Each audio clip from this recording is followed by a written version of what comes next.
Hello नमस्कार जय हिंद वंदे मातरम। दोस्तों स्वागत है आप सभी का आपके अपने YouTube परिवार राजस्थान क्लासेस पर। आइए दोस्तों बिना टाइम वेस्ट किए आज की क्लास को सुपर फास्ट करते हैं। वनपाल वन रक्षक और जो भी आप अगर पीटीटी की या फिर पटवार भर्ती परीक्षा की तैयारी करें तो ऐसा समझिए कि जो अपना जीके जीएस का जो पेपर आता है ना उससे संबंधित आप ऐसा समझिए कि ये हूबहू पेपर होने वाला है और आप कितने प्रश्न सही कर सकते हैं इनमें से ये आपको बताना है। अब देखिए दोस्तों 50 में से क्या आप 40 कर सकते हैं? मैंने लिखा है कि भाई आप 40 कर लोगे लगभग। तो प्यारे दोस्तों स्टार्ट से लास्ट तक बने रहना है आपको और आपको देखना है कि आप कितने कर सकते हैं, आपके लेवल किस लेवल की स्टडी आपकी अब है। अगर पेपर अगर मान लीजिएगा 1 या फिर 2 महीने के बाद हो तो चलिए दोस्तों आज का पहला प्रश्न आपकी स्क्रीन पे बिना टाइम वेस्ट किए जल्दी से बताना है। राष्ट्रीय बाघ संरक्षण प्राधिकरण गठन कब हुआ? राष्ट्रीय बाघ संरक्षण प्राधिकरण का गठन जो है ना कब हुआ था? सितंबर 2020 में हुआ या 2009 में हुआ या फिर 2005 में हुआ या फिर 2006 में हुआ? तो मेरे दोस्तों 4 सितंबर को होता है ये इसका गठन होता है 4 सितंबर को राष्ट्रीय बाघ संरक्षण प्राधिकरण का।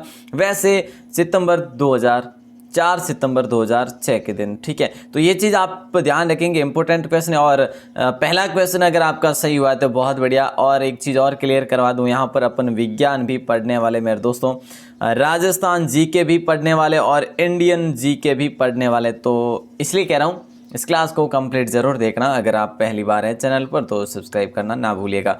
दूसरा क्वेश्चन है वत्सराज का उत्तराधिकारी कौन था? वत्सराज का उत्तराधिकारी कौन था मेरे दोस्तों? बताना है। महेंद्रपाल प्रथम था, मिहिर भोज था, महिपाल था या फिर नागभट्ट द्वितीय था? वत्सराज का उत्तराधिकारी कौन था ये आपसे पूछा जा रहा है। तो वेरी वेरी इंपॉर्टेंट क्वेश्चन है। नागभट्ट द्वितीय था। बोले सर ये नागभट्ट द्वितीय था तो कब से कब तक रहा था मेरे दोस्तों? 805 ईस्वी से 833 ईस्वी तक रहा था। ये कौन था? ये प्रतिहार शासक था मेरे दोस्तों। कौन था? प्रतिहार शासक था। ये चीज़ ध्यान रखना। और इसने जो है ना इसी नागभट्ट द्वितीय ने कन्नौज को अपनी राजधानी बनाया, वहाँ तक अपना राज्य विस्तार किया था और इसकी मृत्यु हो गई थी 833 ईस्वी में। चलो सर आगे बढ़ते हैं और अगले प्रश्न की बात करें। इकोटोन में जो प्रजातियां प्रचुर मात्रा में पाई जाती है वो क्या कहलाती है? पारिस्थितिकी से प्रश्न किए जा रहे हैं। इकोटोन में जो प्रजातियां प्रचुर मात्रा में पाई जाती है उसे एज प्रजाति कहते हैं या कीस्टोन प्रजाति कहते हैं या फिर एंडेमिक प्रजाति या फिर पोस्टर प्रजाति कहते हैं। तो मेरे दोस्तों राइट आंसर यहाँ पर हम करेंगे ए ऑप्शन को लॉक, एज प्रजातियां कर लेंगे। कौन सा? एज प्रजातियां कर लेंगे। चलो सर आगे बढ़ते हैं जल्दी से। और नंबर 4 क्वेश्चन, राजस्थान में कांग्रेस का अधिवेशन कब हुआ था? कांग्रेस के दोस्तों 57 अधिवेशन हुए थे लगभग, ठीक है। और जिसमें से पहला अधिवेशन मुंबई में हुआ था दोस्तों, आप सबको जानकारी है इसके बारे में। वैसे राजस्थान में कांग्रेस का अधिवेशन कब हुआ था? 1946 में, 1947, 1950 या फिर 1948? यहाँ पर राइट आंसर हो जाएगा दोस्तों 1948 में। अब आपसे मैं पूछूंगा कहाँ पे हुआ, तो प्यारे दोस्तों जयपुर में हुआ। अब आपसे एक और क्वेश्चन पूछ लूँ कि भाई इसके अध्यक्ष कौन रहे थे? अध्यक्ष कौन रहे थे? बोले बी पट्टाभी सीता रमैया। तो ये चीज़ भी आपके लिए इंपॉर्टेंट बन जाती है जब आपके लिए इतनी सारी जानकारी होती है। वृक्षों की चाल, देखिए दोस्तों यहाँ पर प्रश्न की वृक्षों की चालों पर उगने वाले कवक क्या कहलाते हैं ये बताना है। जूफिलस कहलाते हैं या कोर्टिकोलस कहलाते हैं या फिर क्रोपोफिल्स कहलाते हैं या फिर साक्सी कोलस कहलाते हैं? तो भाई जल्दी से आंसर आना चाहिए। वृक्षों की चालों पर उगने वाले कवक को अपन जो है कोर्टिकोलस कहते हैं। बी ऑप्शन को लॉक करेंगे। फिलहाल जिस ऑप्शन की बात की जाए तो बी ऑप्शन हो जाएगा।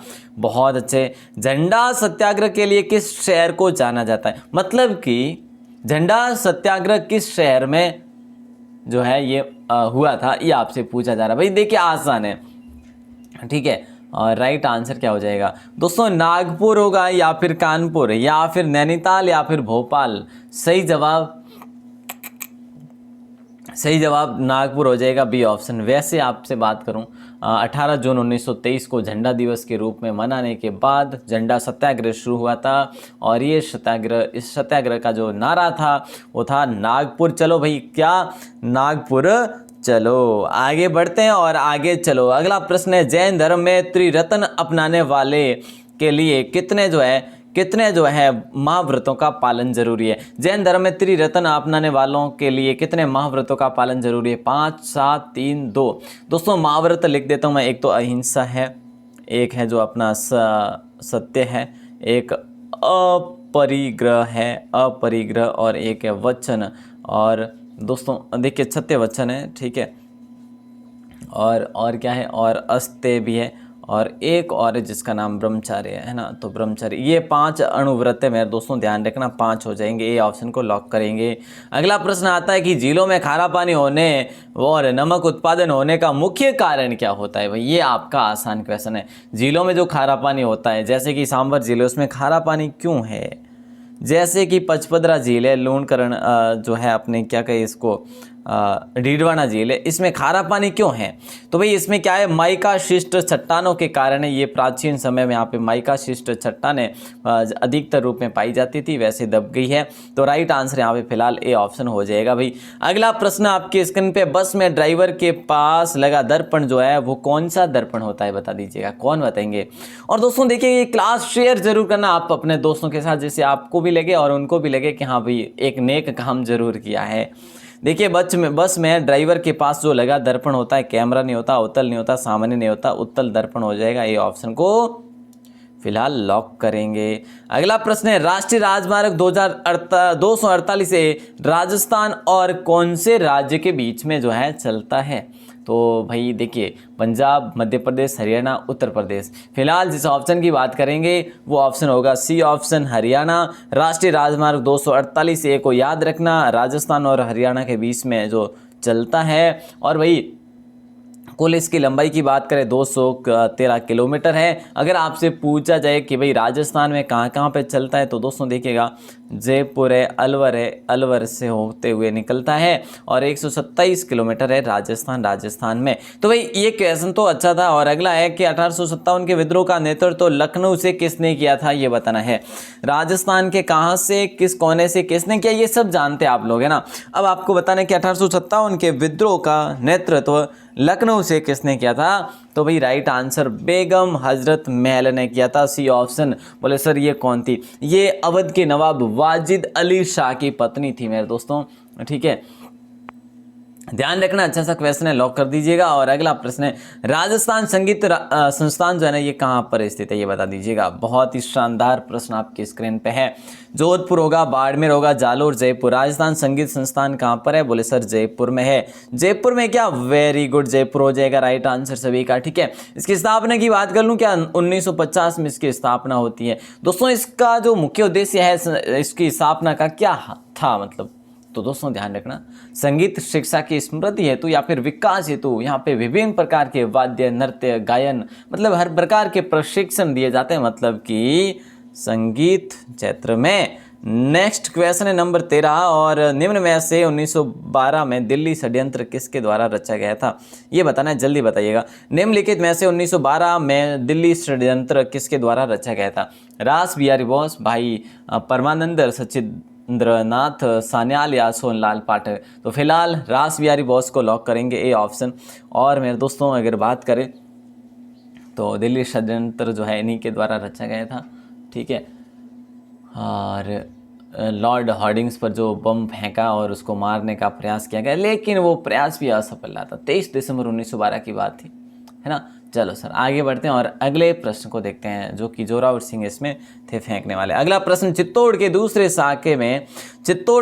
साके में बहादुर शाह का मुख्य सेनापति रूमी खान था, या उलूग खान था, या फिर सूरजमल था, या फिर इनमें से कोई नहीं।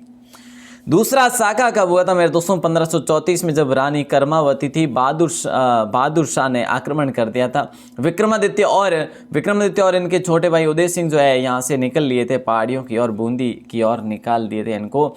लेकिन ध्यान रखना, यहाँ पर आपका राइट आंसर होगा रूमी खान, उलूग खान नहीं होगा, ए ऑप्शन हो जाएगा रूमी खान, ठीक है। और दोस्तों ध्यान रखना, इंपॉर्टेंट क्वेश्चन है। आगे बढ़ेंगे और अगले प्रश्न को देखेंगे। बंगाल में मुस्लिम पुनर्जागरण का पिता किसे कहा जाता है, भाई बता दीजिएगा, क्या हो जाएगा? बंगाल में मुस्लिम पुनर्जागरण का पिता किसे कहा जाता है? सैयद अहमद खान, अमीर अली, नवाब अब्दुल लतीफ खान, नवाब सलीमुल्लाह खान। तो देखिए दोस्तों ये क्वेश्चन बड़ा इंपॉर्टेंट है, राइट आंसर जाएगा सी ऑप्शन के साथ। और एक और चीज बता दूं मेरे दोस्तों, इनका जो महत्वपूर्ण योगदान रहा था ना, एक तो मुस्लिम आधुनिकीकरण के पथ प्रदर्शक ये रहे ही थे, लेकिन इनका जो शिक्षा के क्षेत्र में जो योगदान रहा था ना, वो बड़ा ही महत्वपूर्ण योगदान रहा था। ठीक है, चलो ये चीज़ तो हो गई, लेकिन यहाँ पर मैं आपको बताना चाहूँगा इस क्लास को कंप्लीट जरूर देखना, जिससे कि आपके बहुत सारे क्वेश्चन यहाँ पर नए देखने को मिलने वाले, और कितने प्रश्न सही होते हैं ये आपको देखना है। देखिएगा दोस्तों, किसी बांध की दीवार नींव आधार पर अधिक चौड़ी होती है, क्योंकि किसी बांध की दीवार नींव मतलब कि नींव जो होती है ना, आधार से भी अधिक चौड़ी होती है, क्योंकि दाब को सहन कर सकती है, कम दाब को सहन कर सकती है, या फिर ज़्यादा दाब को सहन कर सकती है, या फिर तेज़ गति को सहन कर सकती है। क्या पूछा जा रहा है? चलो तो यहाँ पे राइट आंसर तो अपन ए ऑप्शन ही करेंगे, दाब को सहन कर सकती है, बस ए ऑप्शन फिलहाल लॉक हो जाएगा। और अगला प्रश्न, भारत में गेहूं की निम्न किस्म की सर्वाधिक खेती की जाती है, इनमें से कौन सी किस्म की खेती जो है भारत में सर्वाधिक की जाती है? और दोस्तों, सर्वाधिक सिंचित क्षेत्र वाली जो फसल की बात करें तो भी अपनी ये गेहूं ही है दोस्तों। कौन सी है? गेहूं है। और फिलहाल लॉक करेंगे अपन ब्रेड गेहूं को, बी ऑप्शन सभी का सही आंसर हो जाएगा, बी ऑप्शन सभी का सही आंसर हो जाएगा। विश्व मौसम दिवस कब मनाया जाता है? अरे भैया जी, ये क्वेश्चन अभी हाल ही में मैंने आपको बताया था कल की करंट अफेयर्स की क्लास में। जी हाँ, विश्व मौसम दिवस कब मनाया जाता है दोस्तों? 23 मार्च या 24 या फिर 23 अप्रैल या फिर 24 अप्रैल? क्या हो जाएगा राइट आंसर? बोलेंगे सर इसकी स्थापना की बात करें WMO के द्वारा इसकी स्थापना की गई थी, और 23 मार्च के दिन है जो इसको दिवस के रूप में मनाया जाता है। 19 नंबर क्वेश्चन है, निम्नलिखित में से कौन सा कैर और थोर का पसंदीदा प्राकृतिक निवास क्षेत्र है? कैर और थोर का मतलब कि पसंदीदा मतलब कि एक प्राकृतिक निवास क्षेत्र है। कह सकते हैं कि भाई कैर और थोर सर्वाधिक कहाँ पर होते हैं? बस ये पर्वतीय और वर्षा क्षेत्र में या फिर रेतीले मैदान में। ऐसे क्वेश्चन तो अवश्य करके पूछे जाएंगे आपको। और देखिए, हाँ वापस से एक बार पुनः, पर्वतीय व वर्षा क्षेत्र में या फिर रेतीले मैदान में या फिर जलीय या फिर जमाव क्षेत्र में। तो राइट आंसर तो आपका यहाँ पे बी ऑप्शन हो जाएगा भाई, है ना। बी ऑप्शन, अप्रैल चल रहा है, थोड़ा सा टिक हो गया होगा, कोई बात नहीं, लेकिन बी ऑप्शन को लॉक करेंगे। अगला प्रश्न है, इमारती काष्ठ वृक्ष का कौन सा उत्तक होता है? इमारती जो काष्ठ है उस वृक्ष का कौन सा उत्तक होता है? बस ये बताना है। प्राथमिक जाइलम, इमारती काष्ठ वृक्ष का कौन सा? प्राथमिक जाइलम, द्वितीयक जाइलम, प्राथमिक फ्लोएम या द्वितीयक फ्लोएम? दोस्तों, जल संचरण की क्रिया को आप जाइलम भी कह सकते हैं। राइट आंसर फिलहाल बी ऑप्शन हो जाएगा, वैसे बी ऑप्शन हो ही जाएगा। सबसे ऊंची मूर्ति कहाँ पर स्थापित हुई? और वैसे मूर्ति आपकी स्क्रीन पे आप गलत करेंगे नहीं, मुझे पता है, क्योंकि यहाँ पे मूर्ति भी आपके समक्ष है। गुजरात में, हरियाणा में, तमिलनाडु या कर्नाटक? कोई गलत नहीं करेंगे इस प्रश्न को, इम्पोर्टेंट क्वेश्चन है। और भाई राइट आंसर जो होगा इसे कहते हैं statue of unity, statue of unity कहते हैं मेरे दोस्तों। और इसके बारे में मैं आपसे बात करूं कि भाई इसको डिज़ाइन किसने दी थी? रामवंजी सुथार ने इसको डिज़ाइन दी थी मेरे दोस्तों। एक और चीज़ मैं आपको बता दूं, ये किसकी जो है प्रतिमा है? वल्लभ भाई पटेल साहब की प्रतिमा है। और कितनी ऊंची है? बोले सर ऊंची की बात करें तो 182 मीटर है। ऊंचाई कितनी है? 182 मीटर है। और साधु बेत नामक जो है द्वीप है, साधु बेत नामक द्वीप पर बनी हुई है। चलो बहुत बढ़िया, यहाँ पे ए ऑप्शन हो जाएगा राइट आंसर। अगला प्रश्न, रणथंभौर पर अलाउद्दीन का अधिकार कब हुआ? ये बता दीजिएगा। रणथंभौर पर अलाउद्दीन का अधिकार कब हुआ था? 11 जुलाई 1301, 11 जून 1301, 11 जनवरी 1301 या फिर 11 दिसंबर 1301? तो यहाँ पर आपका राइट आंसर जो होगा वो हो जाएगा ए ऑप्शन 11 जुलाई 1301 होगा। क्या 1301 हो जाएगा? दोस्तों यहाँ पर उस दिन इसने अलाउद्दीन खिलजी ने मंदिर महल जो भी थे सारे ध्वस्त करवा दिए थे।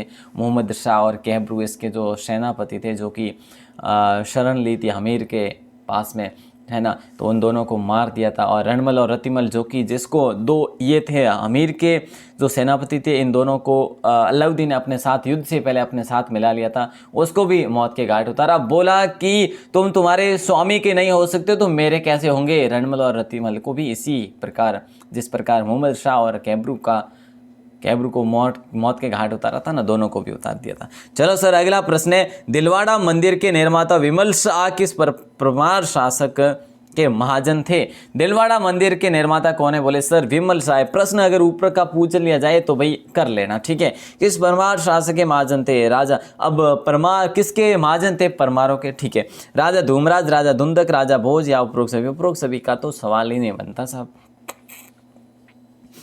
अब राइट आंसर तो हो जाएगा आपका बी ऑप्शन। लेकिन दिलवाड़ा के बारे में बात करते हैं।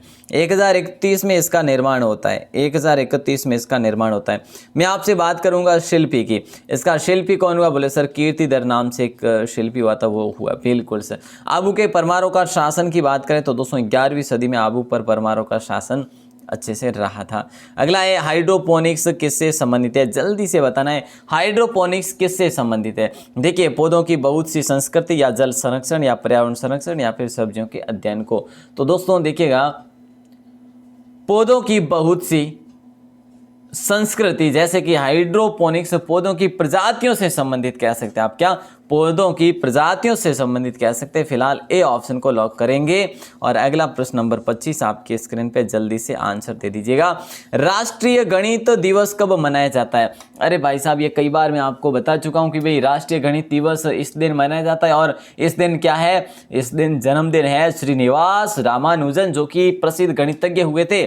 तो भाई राइट आंसर हो जाएगा आप सभी का 17 दिसंबर नहीं होगा, 20 भी नहीं होगा, 25 भी नहीं होगा और 22 दिसंबर हो जाएगा। 22 दिसंबर हो जाएगा राइट आंसर। ठीक है सर, ये क्वेश्चन भी अच्छा था। जी हाँ, अगला प्रश्न है पवनानुवर्ती बालू का स्तूप को कहते हैं? क्या कहते हैं? पवनानुवर्ती बालू का स्तूप को क्या कहते हैं? बरखान कहते हैं या फिर रेखीय स्तूप कहते हैं या फिर बोली के स्तूप या फिर इनमें से कोई नहीं। तो पवनानुवर्ती की बात करें तो दोस्तों यहाँ पे राइट आंसर आपका हो जाएगा रेखीय। क्या हो जाएगा? रेखीय स्तूप हो जाएगा, मतलब कि बी ऑप्शन हो जाएगा। अब ये पवनानुवर्ती जो है ना, ये जैसलमेर, जोधपुर और बाड़मेर में मतलब अधिकतर पाए जाते हैं। यहाँ पे कुछ वनस्पति भी वैसे पाई जाती है, लेकिन ये वायु दिशा के अनुरूप पाए जाते हैं। तो फिलहाल बी ऑप्शन लॉक हो जाएगा भाई। मनुष्य के मस्तिष्क की सबसे बाहरी झिल्ली कौन सी है? बता दीजिएगा। मनुष्य के मस्तिष्क की सबसे बाहरी झिल्ली कौन सी है? पिया मीटर है, मीटर है या फिर ड्यूरा मीटर है या फिर एरेक्नावाइड है? मनुष्य के मस्तिष्क की सबसे बाहरी झिल्ली जो है ना, वो ड्यूरा मीटर है मेरे दोस्तों। सी ऑप्शन हो जाएगा लॉक यहाँ पे। अगला है स्वतंत्रता प्राप्ति के बाद वन्य जीवों के संरक्षण की आधारशिला रखी गई? कब रखी गई? 7 नवंबर 1952 को, 7 नवंबर 1953 को, 54 को या फिर 55 को? स्वतंत्रता के बाद जो है वन्य जीवों के संरक्षण की जो आधारशिला रखी गई वो आपकी ए ऑप्शन हो जाएगा राइट आंसर। क्या? ए ऑप्शन फिलहाल 7 नवंबर 1955 होगा, 55 है ना, 7 नवंबर 1955 हो जाएगा।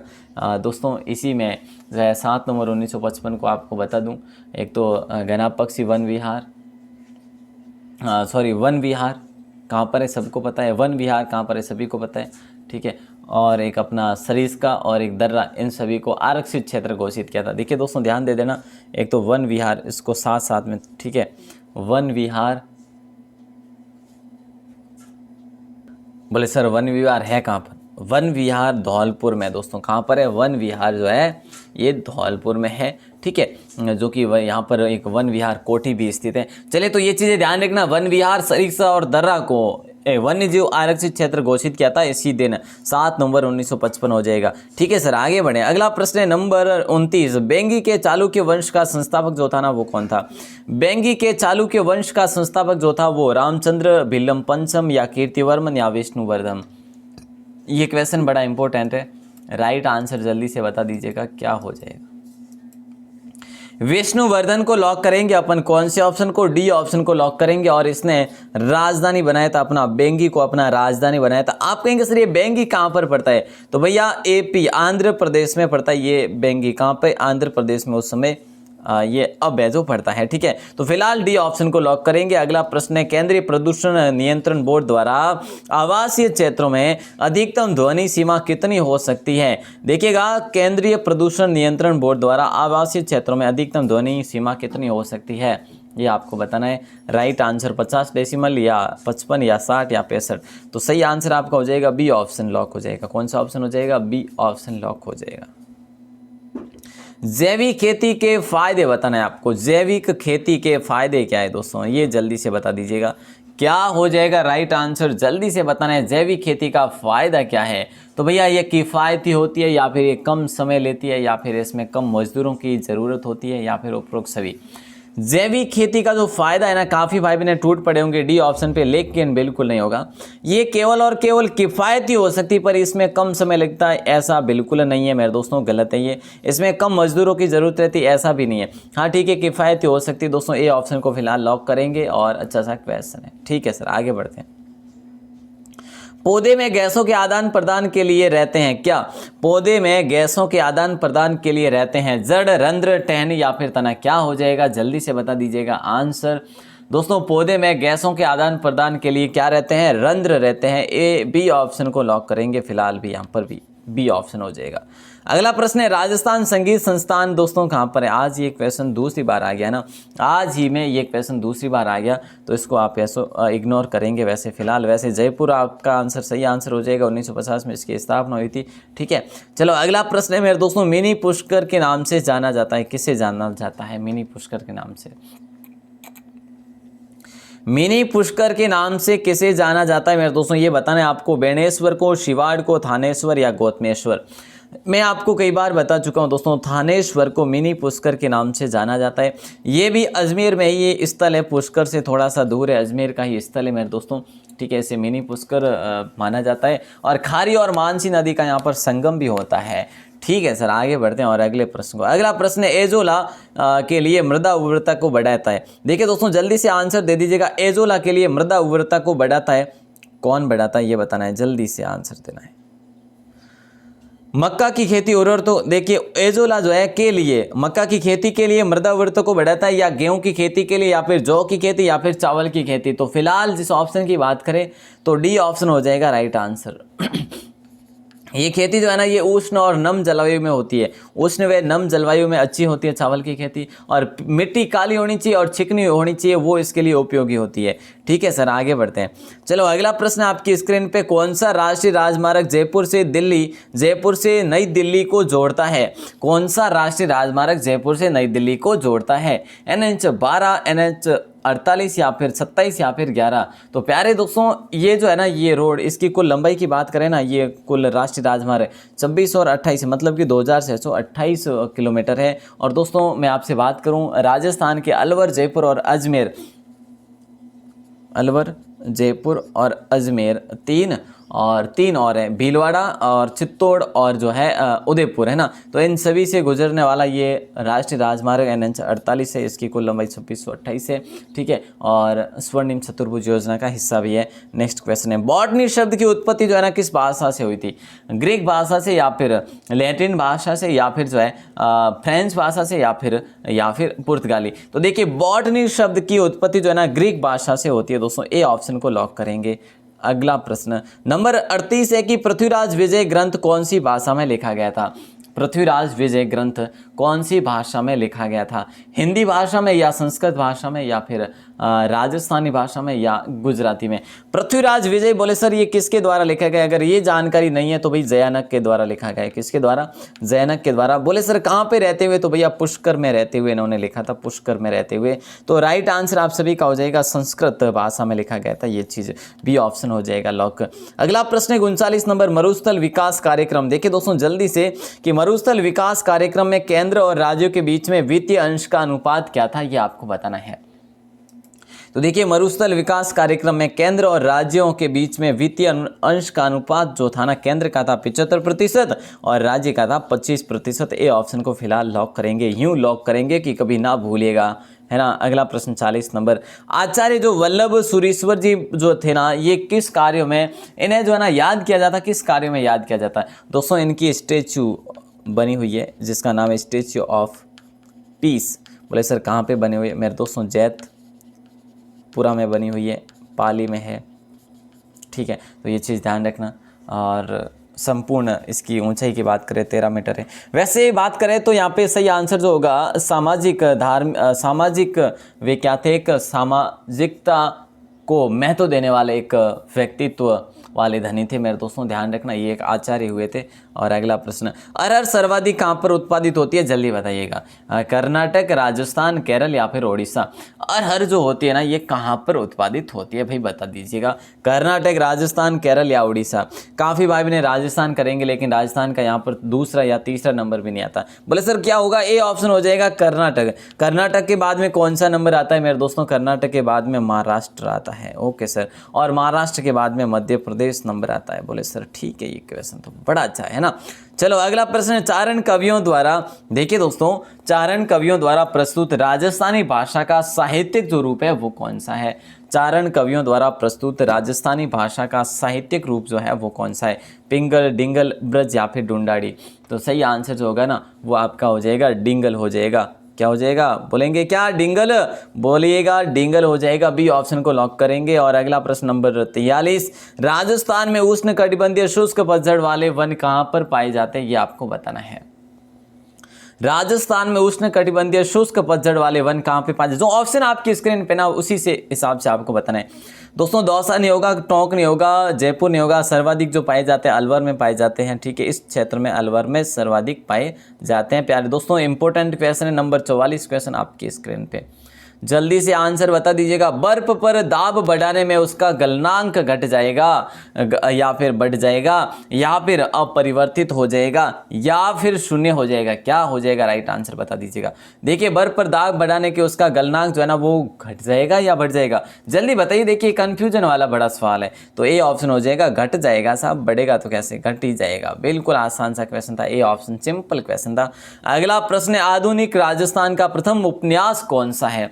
आधुनिक राजस्थान का अपना जो है ना प्रथम उपन्यास जो है ना कहे जाने वाला उपन्यास कौन सा है, कनक सुंदरी है, केसर विलास है, टावरारी बाता है, राजस्थानी शब्दकोश है, क्या हो जाएगा राइट आंसर। तो देखिए राइट आंसर कनक सुंदरी हो जाएगा, सभी को जानकारी है कनक सुंदरी हो जाएगा। बोले सर तो प्यारे दोस्तों यहाँ पे जो केसर विलास दे रखा ना, ये केसर विलास शिवचंद्र भरतिया द्वारा ये राजस्थान का पहला नाटक है, आधुनिक राजस्थान का। ठीक है, ये भी पहला नाटक है, पहला ये, और आधुनिक राजस्थान का प्रथम उपन्यास कनक सुंदरी है दोस्तों। ठीक है, चलो आगे बढ़ते हैं। और ये राजस्थानी शब्द को सीताराम लालच के द्वारा लिखा गया था, सीताराम लालच के द्वारा ये लिखा गया था दोस्तों। ठीक है, ये भी इंपॉर्टेंट क्वेश्चन है। आगे बढ़ते हैं और अगला प्रश्न है, राव मालदेव ने पुनः जोधपुर पर कब्जा कब किया था, ये बताना है। जब शेरशाह सूरी ने राव मालदेव पर आक्रमण किया था। ठीक है, आपको ध्यान होगा जो कि 1540 में, जिसे आप कह सकते हैं कौन सा युद्ध कहेंगे आप उसे मेरे दोस्तों आप कहेंगे गिरी सुमेल, है ना। कौन सा, गिरी सुमेल दोस्तों। कब हुआ था गिरी सुमेल, सॉरी 5 जनवरी को हुआ था, जो कि गिरी सुमेल 5 जनवरी को हुआ था 1544 के दिन हुआ था। ठीक है, 5 जनवरी 1544 के दिन ये हुआ था गिरी सुमेल युद्ध। और दोस्तों इसमें आपको याद हो तो ये मालदेव जो हार गए थे, उनको जोधपुर छुड़ा दिया गया था। तो जोधपुर पर वापस इन्होंने कब आक्रमण किया, तो राइट आंसर यहाँ पर होगा ए ऑप्शन 1545। ठीक है, ये किसके अनुसार, ये ओझा के अनुसार, है ना। गौरीशंकर हीराचंद ओझा थे ना इतिहासकार, उसके अनुसार 1545 है। जबकि बाहरी बोर्ड की जो पुस्तक है ना उसमें क्या बता रखा है, उसमें 1546 बता रखे है। हालांकि अगर बात की जाए तो बोर्ड की जो पुस्तक है उसी के आधार पर माना जाएगा। तो दोनों चीज़ें ध्यान रखेंगे, 1546, 1545। ठीक है, आगे बढ़ते हैं। अगला प्रश्न है, कृति निशानी किस संत द्वारा लिखी गई। देखिए दोस्तों ये क्वेश्चन बहुत ही आसान है, बहुत ही इंपॉर्टेंट भी है। कृति जो निशानी है ये किस संत द्वारा रचित है, कृति निशानी नाम से निशानी। रामदास जी होगा क्या, रामदास जी होगा क्या, बिल्कुल नहीं होगा। संत पीपा जी नहीं होगा, इन्होंने तो पीपा लिखा था मेरे दोस्तों। क्या पीपा नाम से जो है इन्होंने, ग्रंथ नाम से जो है इन्होंने एक रचना की थी। वैसे शराब गुटखा भी पीपा जी ने लिखा था। ठीक है, तो फिलहाल लॉक करेंगे अपन बी ऑप्शन को, कृति निशानी के संत द्वारा लिखी गई, बी ऑप्शन हो जाएगा। जो कि आपको याद हो तो इसमें प्राणायाम और योग का उल्लेख मिलता है हमें। और ये सिंहतल रामस्नेही के प्रवर्तक हुए थे। सिंहतल जो शाखा ना बीकानेर में, तो रामस्नेही के वो प्रवर्तक हुए थे यहाँ के। और रामस्नेही के कुल 4 पीठ हैं दोस्तों, आपको पता है, जो कि एक पीठ इनके द्वारा वहाँ पर स्थापित की गई थी, जयमल दास के जो शिष्य थे। अगला प्रश्न है 48 नंबर, राजस्थान में सबसे कम किस धर्म के अनुयायी रहते हैं, बता दीजिएगा क्या हो जाएगा राइट आंसर। राजस्थान में सबसे कम किस धर्म के अनुयायी रहते हैं, जैन धर्म के, बौद्ध धर्म के, सिख धर्म के या ईसाई धर्म के। तो प्यारे दोस्तों राइट आंसर हो जाएगा आपका बौद्ध धर्म के। किसके? बौद्ध धर्म के रहते हैं यहाँ पे, राइट आंसर हो जाएगा। बिल्कुल बहुत कम रहते हैं बौद्ध धर्म के, बाकी जैन, सिख और ईसाई तो काफ़ी है। अगला प्रश्न है 49 राजस्थान। ये क्या हो रहा है यार, इसको एक बार फिर से क्लोज करिएगा। लास्ट क्वेश्चन है आपकी स्क्रीन पे, शहरों में तालाब का पानी शुद्ध करने के लिए कौन सी गैस प्रयोग की जाती है? बता दीजिएगा आंसर क्या होगा। देखिए दोस्तों, शहरों में तालाब का पानी शुद्ध करने के लिए कौन सी गैस प्रयोग की जाती है? शहरों में तालाब का पानी शुद्ध करने के लिए कौन सी गैस प्रयोग की जाती है? सल्फर डाइऑक्साइड, क्लोरीन या फिर नाइट्रोजन या फिर अमोनिया? तो फिलहाल जिस ऑप्शन की बात करें सही आंसर की, तो बी ऑप्शन हो जाएगा, क्लोरीन हो जाएगा। बिल्कुल आसान सा क्वेश्चन है, ठीक है। और वैसे सामान्य बात करें तो तापमान और दाब पर क्लोरीन गैस के रूप में ही पाई जाती है। चलिए, तो बी ऑप्शन हो जाएगा राइट आंसर। और लास्ट क्वेश्चन आपको दे रहा हूँ, इसका आंसर आपको बाहर आके कमेंट सेक्शन में देना है। दोस्तों क्लास कैसी लगी बताएंगे क्या बाहर कमेंट सेक्शन में। कल मैंने करंट जीके की क्लास दी थी, ठीक है। करंट जीके की बहुत मेहनत होती है यार, करंट जीके में कितनी सारी मेहनत करनी होती है वो वही जानते हैं। और वो भी मतलब कि जो क्रीम जो महत्वपूर्ण प्रश्न एक महीने से निकाल के महीने के प्रश्न निकाल के लाए। पर कमेंट 15 से 20 जनों ने किया सर अच्छी क्लास लगी। बाकी साहब केवल स्वार्थ के लिए ना करो, कुछ आपको इतना कंटेंट मिल रहा है तो कमेंट में कुछ नहीं जाता मेरे दोस्त, है ना। तो थोड़ा बहुत कमेंट कर लिया करो, जिससे हमारी जिज्ञासा आपके प्रति और बढ़ेगी कि आपको अच्छे से अच्छा कंटेंट दें।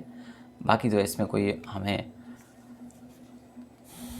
यही है, ठीक है। तो ज़रूर है जो कमेंट करें, लाइक वाइक हो सके तो करो, ताकि आपके लिए अच्छा और कंटेंट दे सके। वैसे तो मैं आपसे बात करूं तो बहुत सारे ऐसे भी हैं, पता नहीं क्लासेस के पीछे ही है या फिर जो भी है, ऐसी बात नहीं करनी चाहिए। लेकिन क्लास स्टार्ट होने से पहले 2-4 अनलाइक आ ही जाते हैं, तो कुछ न कुछ उसको उन लोगों को पता है कि भाई ये क्लास क्यों होती है, या फिर क्या जो है क्यों डेली इतनी क्लास होती है, या फिर क्यों इतने कंटेंट जो है बढ़िया कंटेंट दे रहा है। मतलब कि ये एक प्रकार की ईर्ष्या भाव होती है कहीं ना कहीं किसी के साथ, है ना।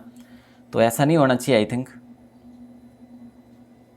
चलिए, तो राइट आंसर जो है इसका क्या हो जाएगा बाहर आके कमेंट सेक्शन में देना है मेरे दोस्तों। जल्दी से आंसर दे दीजिएगा। मैंने सुपर फास्ट किए 30 मिनट में इस क्लास को कंप्लीट किया है। उम्मीद है आशा है आपको क्लास अच्छी लगी होगी। ये जीके जीएस के क्वेश्चन थे दोस्तों, मतलब मैथ्स और रीजनिंग के इसमें नहीं थे, ठीक है। जीके और जीएस के क्वेश्चन थे। चलिए, आप सबका आभार, धन्यवाद। उम्मीद है आप गलत नहीं मानेंगे। मैंने कहा कि अनलाइक से क्या मिलता है, लाइक से हमारा भी हौसला बढ़ेगा। अगर कमेंट करते हैं तो भाई हौसला बढ़ेगा हमारा भी, है ना। और 1 मिनट भी नहीं लगता कमेंट करने में। चलो, इसका आंसर तो ज़रूर देना, कमेंट करो या अच्छा ना करो, ठीक है। चलो, बहुत बहुत धन्यवाद, बहुत बहुत आभार। जय हिंद, वंदे मातरम। अपना स्नेह और जो विश्वास है ऐसे ही बरसाए रखिएगा। धन्यवाद।